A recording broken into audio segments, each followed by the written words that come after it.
Do you often find that you second guess whether you're doing something right or not?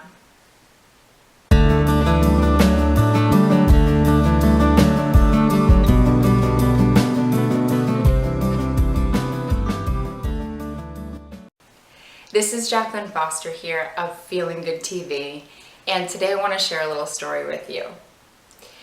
So I am involved in a group coaching program right now, and one of the exercises that we're learning is how to just get more present and do an observation.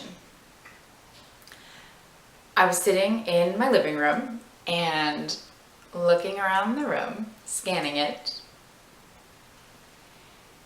and I found that in my mind, I started to say things like, oh, you are going too fast. You should slow down and really look around the whole room. And you should not come to a spot until you've looked around the whole room. And I really got into this space of critiquing myself as I was doing this observation. And it got to the point where I actually even laughed out loud at myself because I realized, oh my goodness, really, is there any wrong way to do this? And two, is all of this critiquing as I'm doing it helping me to get more into the present? And the answer to this question is no.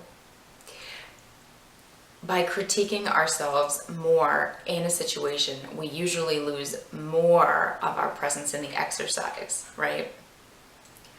Our power in any exercise, in anything that we participate in, comes from our actually being in the situation, really using our senses and being in it, as opposed to thinking about it.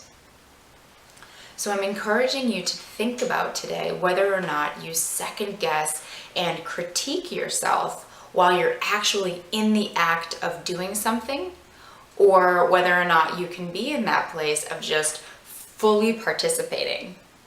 And I know this can be a nerve-wracking and a scary thing. I'll give you one other situation where at dance class recently we were learning a new trick.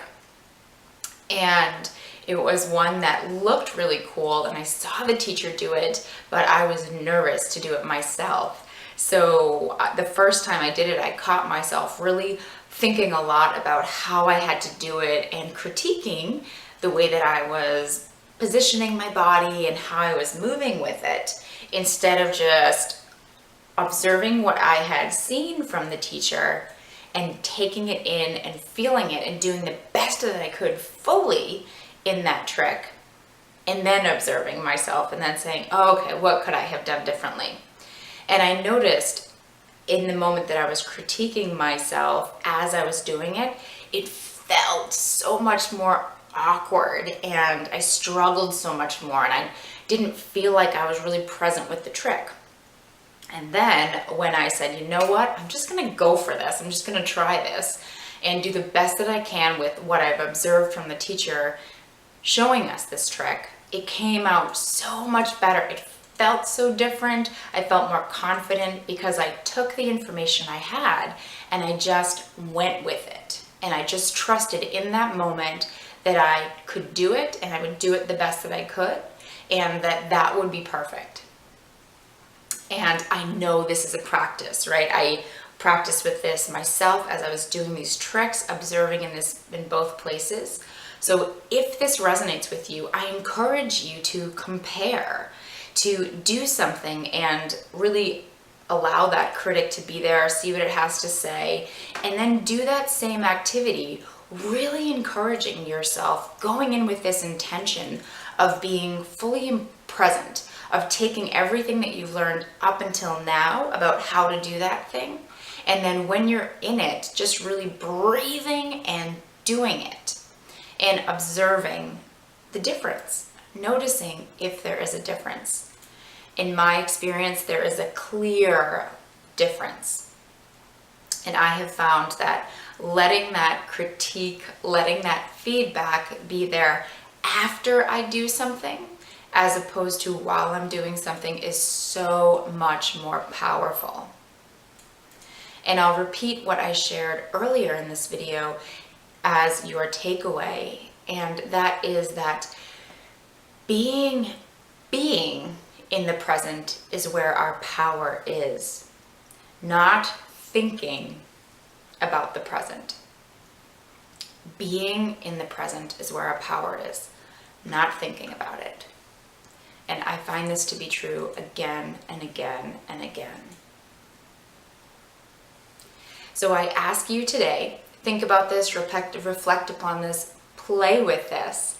And I would love to know as well, are there any tricks that you do, any practices that you have to work with this critic, to work with that second guessing, so that you can be fully present in what you're doing? I would love to hear about it. So leave a comment below. As well, if you enjoy this video, come on over to JacquelineLaceyFoster.com, where you can sign up to get these video blogs sent into your inbox every week. And you can also find more on hertube.tv as well. Wishing you an amazing week and looking forward to sharing more next time. Thanks so much.